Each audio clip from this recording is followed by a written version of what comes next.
Welcome to the Quick School application. The Quick School application is a complete package of school management system. It comes packed with several features. Just imagine a single platform that handles everything from managing your students and teachers to collecting fees and even running CBT exams. Our school management software is designed to make school management easier for you with great features like school student and teachers management, payment and fee tracking, automated attendance, e-learning and CBT, school bus and transport management, hostel management, parent and guardian access, and as a matter of fact, with a powerful reporting system and many more. Once your school is onboarded on our platform, an admin login credentials is going to be sent to you. So you have a username and password. So with that username and password, you can follow the link that is sent to you or from your website. If a link is provided on your website to log in, just click that login button and you will see this screen, Advancing Education with Technology. So you log into your account or contact the admin for a new account registration. Every user is going to see this one at the first instance. So I'm going to log in with the admin credentials.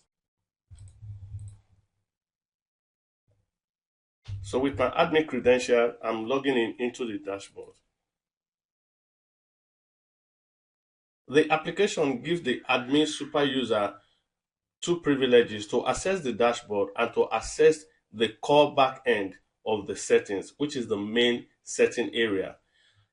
We have list of menus at the left side of the dashboard where you see numbers of menus with sub-menus. Dashboard, you see dashboard home, main setting, add and edit school info, and the rest. They have a lot of sub-menu right under each of the main menu, the info and the records.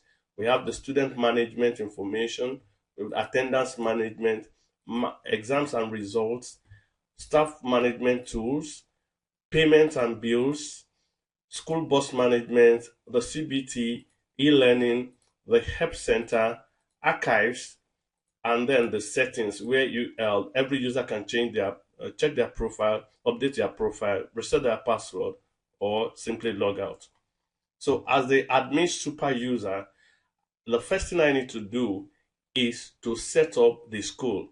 In this current application on my screen, you can see that the application has just one user. The total number of users is just one. So this is a fresh application. No student is registered yet, and no class is set up yet. So as the admin, the first thing you're going to do is to set up the school to get running. So you are going to do that by going to the dashboard menu and click on the main settings, which will take you to this blue interface that you are seeing. This is the site administration end, and the super user has the privilege to do all in this environment. And whoever has a staff privilege can also do certain things here. This is where the super user sets up privileges for groups of people. There are people that you want to manage only the payment aspect. There are people that you just want to manage just the preliminary setup and the rest. This is where the super user sets up those privileges for the admin. And as the super user, you have to be very careful that you don't unnecessarily delete things. Make sure you go through it and understand how it works. Like I said, this is a very fresh application. So you can see the modules listed. Attendance. Under attendance, if I click that, you can see nothing is actually there yet. We have authentication and authorization where we have groups. So the admin sets up groups here. The groups are those privileges that are given to different set of people, depend on the access the school want them to have on the portal. Then we have the users. This is where you see all the list of the users, students, teachers, parents, and all the users on this platform. Then we see the curriculum, class group. Class group simply means class section, like SS1A or class 1A, whatever the naming convention that you use in your school. Then we have the e-learning lessons, the e-learning subject, the school identity. Then you set up the session, the standard grade, which is the classes for primary, secondary school. You have basic one or grade one, whatever name that they are called. This is where you set them up. Then the subject also, you list all the subjects that are being offered in the school. You set up the terms here. They may not be arranged in alphabetical order, but under curriculum, that's where you're going to set up all those preliminary information. Then you see payment. This is where you see all the payment details also, the payment information, where you set up the bank details, the category of fee, the payment categories. Then you see payments that are made, you see receipts that are made, student account ledgers, and all the rest. Then we go to the result module where you see set up examination, enter exam scores, multiple ability scores, and the rest. Then the staff management module also. Then we have the student management module, which manages the hostel, the parent, the prefect badges, the student detail. We have the transport management module also that manages the bus route for school that has transportation features.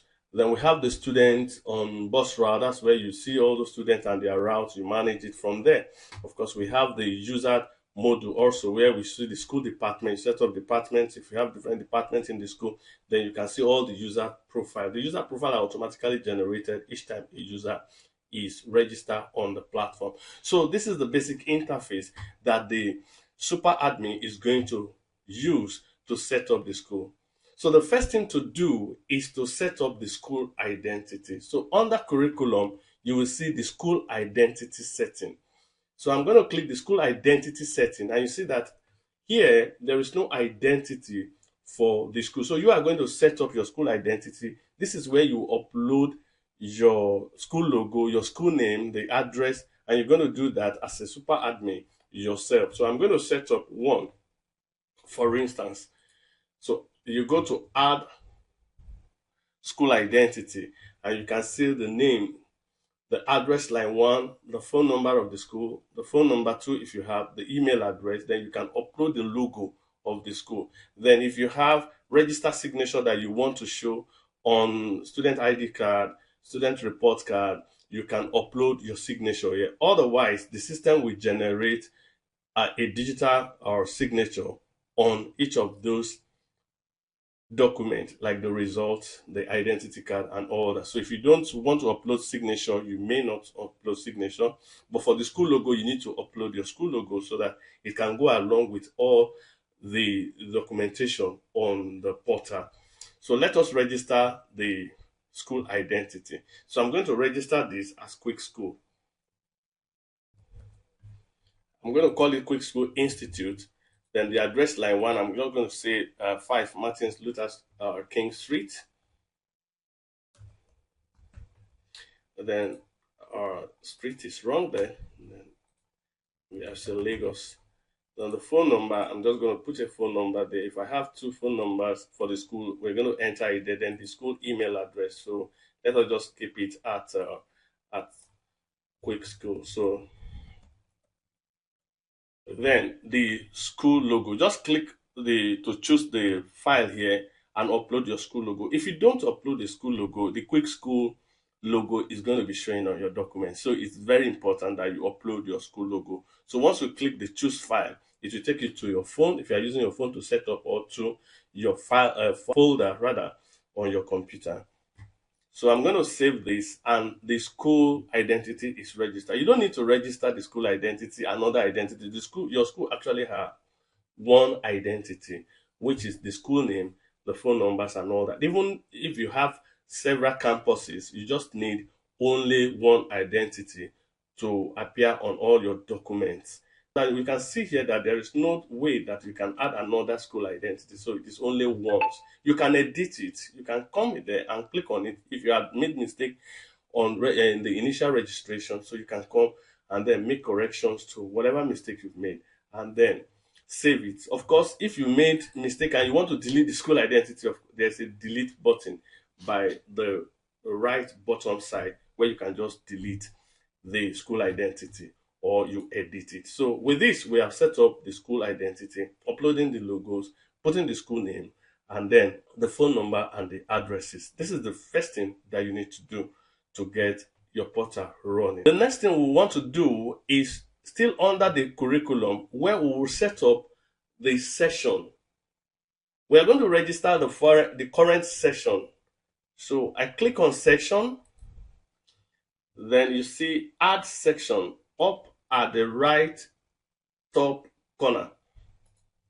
So I'm going to enter a session now. In the current session, as at the time of recording of this video, is 2025-2026 session. 2025-2026. So we're going to set the start date for the session and the end date for the session. So let's assume the start date is going to be September the 8th, and the end date is going to be 2026, let's say July 24, for instance. So if you have any description, you can enter here. Then this is going to be our current session. So you just click on is current, select is current, then you save it. So with this, we have been able to register our section. But if you have previous session you want to even upload to the portal, you can register previous section so that you can update details that you have before on the portal. But in this case, we are looking at the current session. Then the next thing you want to do is to register the terms. Add term, then we're going to register first term. First term. So let's assume the first term is going to be under 2025-2026 session. Then the start date is going to be, let's say the start date to be maybe August the 8th. Sorry, September the 8th rather. Then the end date, let us just set it. If you know the end date, this information, you need to put the right information, or you can come back and edit the information even if you enter incorrect information initially. So let's assume that the end date is going to be December the 19th. So we're going to still say it is current. It's current because this is the current term. Each of the term, when you go to second term, you're going to still click is current for the second term and deselect the first term. So we've been able to register our term, we've been able to register our session. Then the next thing is we need to register the standard at the grade level, that is the classes. So I will just register like 2 classes and then we'll move on from there. So add standard grade level. So let's say I want to register JSS1.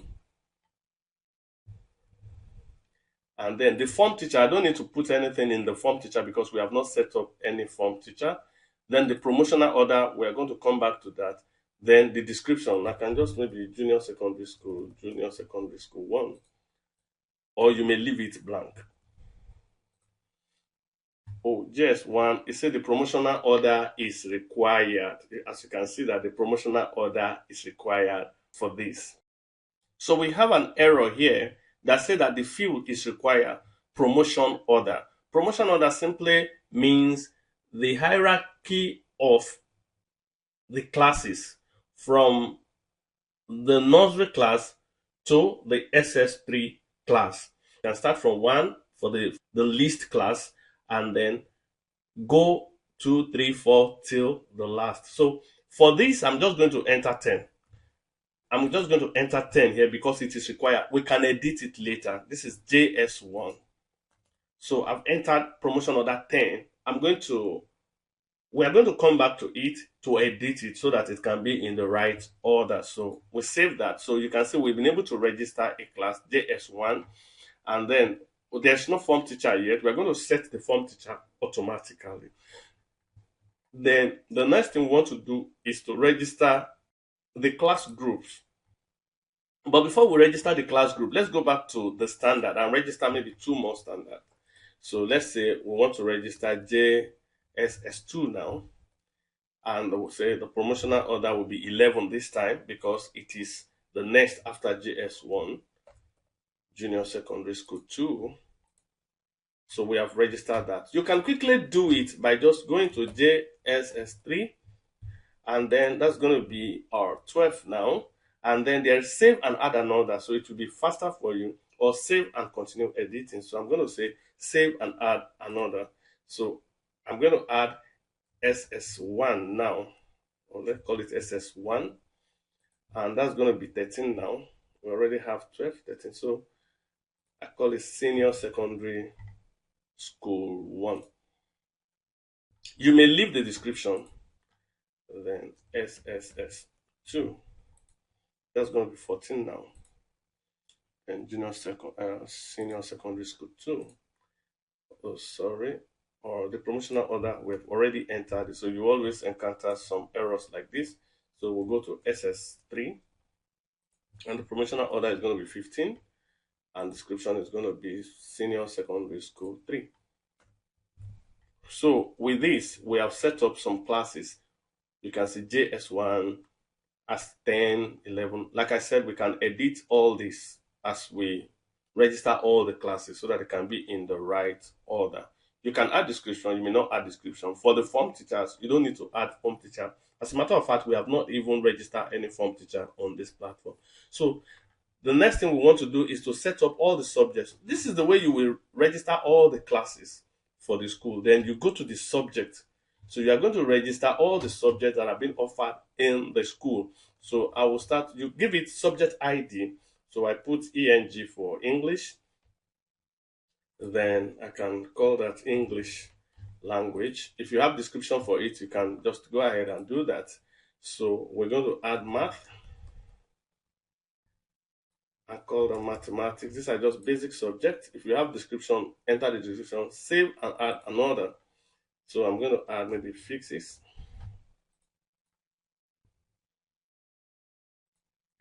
And I add another. Maybe I'm going to add chemistry. Maybe I just call chemistry care. So this is the way you will add all the subjects in the school. With this, we've been able to register the standard, some standard. We've been able to register the session, the term, the subject. Then we need to register the class group. The class group is the session that each class have. The section that you allot to each of the classes, like JS1A or Nursery 1 Purple, just like that. So we're going to set it up here. I click on the class group. If you have such, you just say add class group, and then you can see there is a tip here, crash dash gold or basic 1A or whatever. So we give them. So for JS1, or you can select the class you are registering it for. Let's say it's JS1. Let's assume that we have JS1A. So I can say JSS1, and I can put A in front of it. Select the class. Of course, this is JS1A. So the form teacher, like I said, leave the form teacher is going to be set automatically. So we can add another one, JSS1B.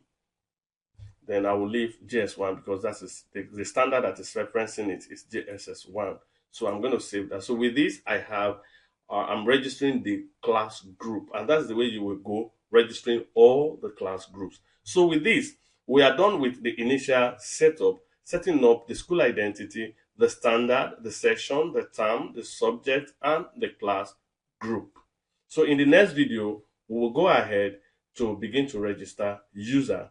Remember, we are using it as the super admin. So these are the initial requirements for you to get your portal running.